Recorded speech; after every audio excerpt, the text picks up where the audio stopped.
So this is the MotoGP Alpinestars Airbag. Wow.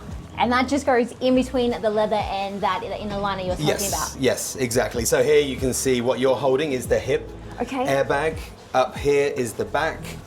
Here is the ribs, and then the shoulder and collarbone. Incredible. And basically the way the airbag is designed now, there's sensors and a gyroscope around the suit that is sending about 1,000 messages per second to the ECU. And ultimately what the ECU then can do, based on the algorithm inside it, is decide on the riding dynamics. Is this normal? Is this abnormal? And when it decides to trigger, it can take 40 milliseconds to decide that you're going to crash. 40 milliseconds. 40 milliseconds. 40 milliseconds. And then once it's decided you're going to crash, and it fires the gas canister, this can fill this in 25 milliseconds. Wow. So in less than 1/10 of a second, the electronics can detect that you're going to crash, and then it can fire in 25 milliseconds to get you. The goal is to make sure this goes off before the first major impact. How is it figuring out in that such short time? Is it a difference in movement? Is it a twitching pattern? Is there something that triggers it? It's various things. Like I said, there's 1,000 messages per second going. Our algorithm has been built on over 20 years of data now. You know, Alessandro, who's working behind us here, every crash that happens in all classes in MotoGP, for example, the data is downloaded, a report is made on every crash, you know, cross-checked against the video footage that we can get to see that everything has worked as the data has said. We've got to the point now as well where, you know, teams come to us to understand crashes a little bit more as far as the forces around it. So it's something that, you know, like I said, we've been doing it for years and years and years now. And as a result of it, the algorithm gets better and better and better and stronger. And so it really understands both when it should go off and when it shouldn't go off as well. So the canister, where exactly is that sitting in the leather suit? Because I'm assuming it's in the hump, purely because that would be the only space that's on the suit, right? Yeah, this is an example inside of what we have here. So the canister is in there, the electronics and battery are inside this housing. And then there's other cabling that's going around, sensors and a gyroscope and accelerometers dotted around the suit as well, basically. So, like I said before, you know, in the past, the electronics filled up the hump. The actual airbag itself was just on the shoulders and the collarbone. This was in the 2009 version. But a major step on this process was it was in 2018 where the FIM had seen such a drastic reduction in upper body injuries, particularly the collarbone, that they made airbags mandatory across all classes.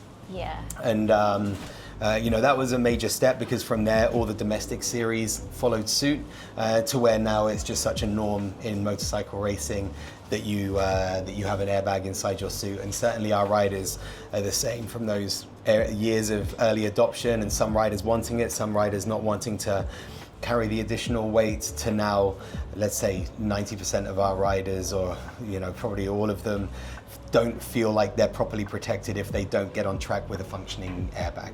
Is this airbag technology something that Alpinestars are wanting to then put out for the consumer as well, or is it available now? It's already available. We have we have 6 different models of consumer airbags on the market around the world, and it's so specialized now that you can pick a different airbag for the different needs that you have. If it's urban commuting, we have an airbag for that. We have a all-across airbag, the Tech Air 5, that's really universal. We have an off-road specific one. This year we're releasing a motocross system, and then we have something really, the Tech Air 10, which has the same coverage as the MotoGP riders have. Same technology, same algorithm, but again, another consumer project that was born out of coming to MotoGP racing. So that system that you just showed me in the hump, how much would that weigh? Does it add a lot extra onto the rider, or is that canister and the components in there quite light? Yeah, the canister is the weight, the weighty part of it. The bag itself is actually quite light. I think all up together you're carrying probably close to about 800 grams to an extra kilo of weight to have a complete system inside there. But then a leather suit as a whole, say with the elbow and the knee pads, how much is that weighing? Well, then a leather suit itself without the airbag, well, let's just put it this way. Each of the riders on track are carrying, depending on their size, are carrying between 10 to 12 kilos of equipment on them, from the helmet to the gloves, the leather suit, the boots, the back protector, an undersuit. They're looking in a range of carrying about that much material inside there. So it's really important that that gear fits well and is comfortable and is not giving them resistance when they're riding. You just said back protector and things like that. That's obviously safety is at the core with Alpinestars. What is a back protector made out of? Back protector is made of like a composite material. Our name for it is Nucleon Flex, basically. So, and again, like something developing through the years of the back protectors of the late 90s and early 2000s were real hard pieces that could take impact. But as the years have gone by, the impact resistance has increased, and the actual suppleness and softness of these back protectors has increased as well. So they're a lot lighter, they're a lot more comfortable, and they're a lot more protective than they have been.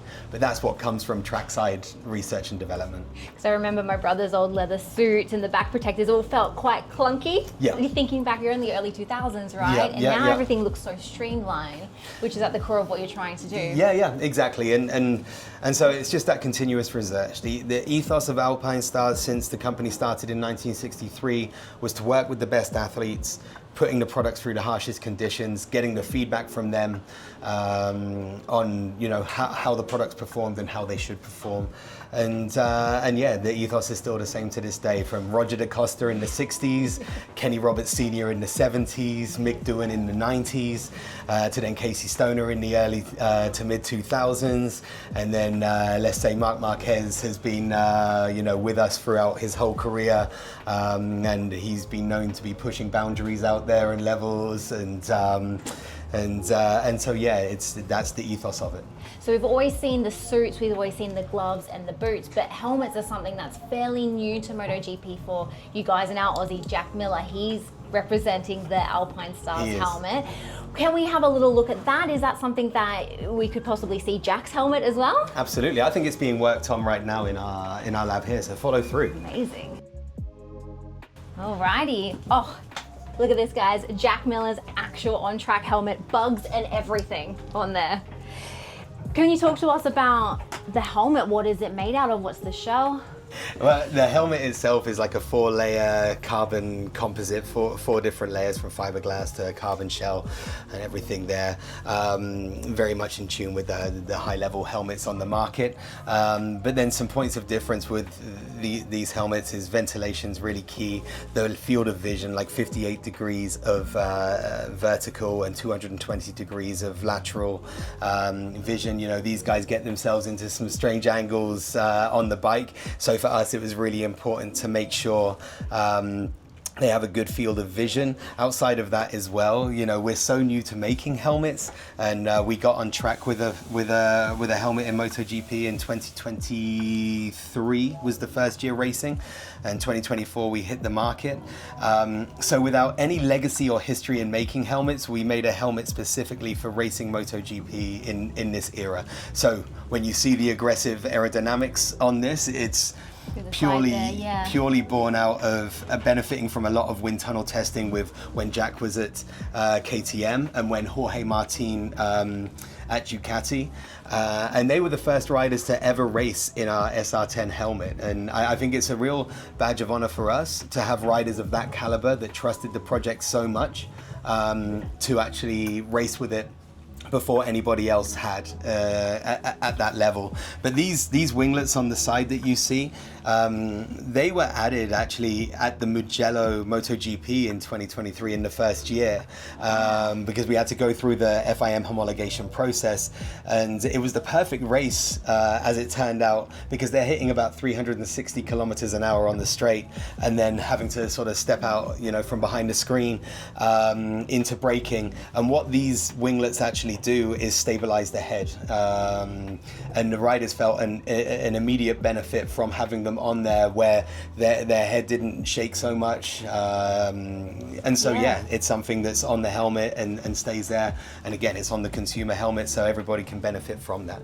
We can see as well here that they never used to be like that. And ever say it used to be, I'm referring to my brother, but you never used to see a little tail, a little spoiler on the back of a helmet, right? No, it is aggressive for sure, and it works in perfect unison with our hump as well on our leather suits. So, you know, making the helmet ourselves and the leather suit causes us to be able to be millimeter perfect as far as that transition from, you know, airflow going over the screen, over the helmet and down the back. And of course, if there's not a big gap between the hump and the helmet, it's going to help that as well to just, reduce drag. What about testing? Sorry, Ryan, I'm just going to hold you up. The testing on a helmet, how do you guys do that? Is that for impact? What is the testing process like? We have a facility at our HQ in Italy where we can actually mimic all of the international safety standard testing. So we can do a lot of impact testing, we can do a lot of oblique testing. We even have some machines that test the release on the visor that we manufacture ourselves. So we can do a lot of in-house testing. We don't have to take it away, but then of course, once we've done our in-house testing, it goes for the ECE testing or the, you know, depending DOT in America, Australian testing. So we make sure it's there, but also here the key one is the FIM, homologation safety standard. So yeah, constant research and development, constant making the helmet comfortable inside. What is the inside? Can we flip that up? Oh yeah. Just soft padding, right? So soft padding, but then inside there's a few features in there, obviously to take sweat away from coming down the face. We also have a system inside there where you can actually tune the helmet yourself to how you want it to sit on your face. If you want it more forward, if you want it a little bit more back, or a little bit higher on your head or lower on your head. Oh. So these are the cheek pads, this is all the inner liners. This is that system inside basically, where you can set it inside and just have it, have it dialed just to exactly how you want it on there. But then on top of that as well, something that's been, really talked about a lot in motorcycle racing is concussion. And so, a lot of the development work goes into minimizing concussion and having some rotational impact protection, which ultimately means the helmet can move a little bit on the head when you take an impact, say like Jack Miller had in Sepang last year on lap 1 of the race, which was let's say in the moment was a scary moment, but thankfully he was able to get up without injury. There was some really crazy pictures came from that where he, in some awkward position, but thankfully the helmet performed in that instance, and that really sort of keeps us motivated to continue as these guys keep breaking new boundaries as far as forces and everything like that. We've got to follow suit. That's our job to continue with that progression. No pun intended, but follow suit, right? With the leather suits and the helmet. No pun. Can I hold the helmet just to feel the weight of it? Because, oh wow, they're rather light, aren't they, considering you think all the padding, all everything that goes into it. But what we mostly see on track is the design. Are these hand painted? Is it done in a facility? Is it just a sticker of vinyl? What is it that goes into the design on the helmets? Well, but with the helmets, riders certainly of the caliber of Jack, he has his designer. So he has a relationship with a helmet designer. And so Jack, the helmet designer, and us, we all work together to find the best combination that helps our brand, that helps the brands that are sponsors of Jack, like Monster here, Cat, of course, and even having like the R and the P for Ruby and Pip on top of the helmet as well. So little personal touches in there, but that's part of like a conversation between the three parties. Jack himself, helmets are such a personal product that a rider really feels their identity through their helmet, and then so they have a trusted artist, and then it's up to us to then help realize it onto the template of the helmet as well. But here you see Starline Designs, and that's they do the helmet design for Jack. And then we do notice the other thing is the riders will go from a tinted visor to a clear visor. What composite, what material are the visors made out of? Is it just a plastic? Because it's not glass, obviously, right? Yeah, well, it's a pretty uniform level. I think Ryan can actually speak to. Injected, the visors. Yeah. It's an Okay. injected mold. Injected mold. Yeah, so Wow. I mean, I can. Okay. Yeah, and just show you how they pretty much can do anything without breaking. And while that's coming out, I just wanted to show you, as you mentioned, visors. Even on the aerodynamic side, I don't know if you can pick up these little indents that are on the visor See that on the there. edge there? So these are turbulators basically, but again, trying to reduce noise as the air flows through them. All of that wind tunnel testing we've been doing, the details can be as fine as these little millimeters on the visor that make a difference as far as like transferring noise as the wind comes over the top. Wow, okay. And again, just to show you, I mean, Oh, they're can quite pretty flexible, much right? yeah, they can pretty much do anything without breaking. And That's again, incredible. you go back to like Jorge's crash in Malaysia, or Jack's in Malaysia as well. Yes. Contact on the head. You know, obviously you don't want this shattering and Going causing into their damage to eyes. the rider. Yeah. So, I mean, That's phenomenal. it's quite, And it's not often you'll see a visor tear off anymore, right? So the system here, it's quite in depth, Yeah, isn't it? yeah. It's one with the helmet, you'd say. Very, very cool. Wow, very different to the old school ones, I tell you that. Thank you so much, Ryan. Amazing. Chris, this has been phenomenal. Thank you so much for showing us inside the world of Alpinestars. It's been our pleasure. Nice to have you here. Thanks. Oh, guys, don't forget to follow us on YouTube, like and subscribe if you want more of this content, and you can catch all the MotoGP action live and ad break free on Fox Sports and Kayo.